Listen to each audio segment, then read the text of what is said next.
Ron in Lake Manche, California. Hey, Ron, what's up? Hi, Tom. Hey, how you feeling? Good.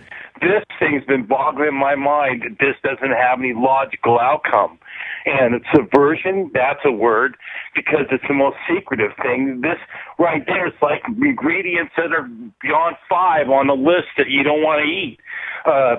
But I'm concerned that we don't see another part of the externality, and that is the elimination of the middle class. If you look at the total analysis of where it's headed and what's going to happen, it's to eliminate the only class that's going to actually move anything, and that's the middle class. Yep. And I think to just bankrupt us so the oligarchs can get their dig out of it.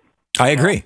And this is what Russell Kirk laid out in 1951 in his seminal book, The Conservative Mind, which established the modern conservative movement. This is the stuff that Milton Friedman was talking about. Kirk was explicit about it. In 1961, when that book came out, or 51, excuse me, American conservatives were really mostly concerned about communists infiltrating the State Department. And Russell Kirk came along and said, no, there is a problem coming. I don't know if you guys have noticed, but 20 years ago, people who worked in factories were the working poor, and today they're the middle class. They're buying nice homes. They're sending their kids to college. They're becoming independent of their employers. And what this is going to lead to is social disruption. You can't trust average people with that level of wealth and the political and economic power that comes with it.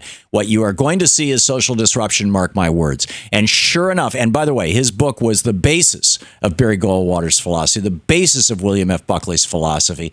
It founded the modern conservative movement. And then in the 60s, when in 1961 the birth control pill became legal and widely available, and then in 73 you had Roe v. Wade, and in the middle of the 60s you had the Vietnam War going on steroids, and sure enough, women were demanding equal rights, people of color were demanding equal rights. The students were saying, "Hell no, I'm not going to go to Vietnam." You had, quote, social upheaval. You had cities on fire. And all the conservatives were like, holy crap, Russell Kirk was absolutely right. This middle class thing has gotten out of control.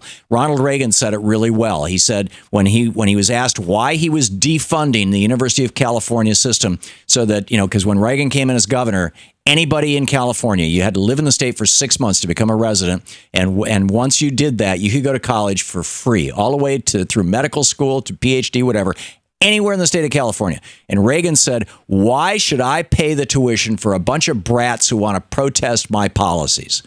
That's virtually verbatim. He referred to the students as brats.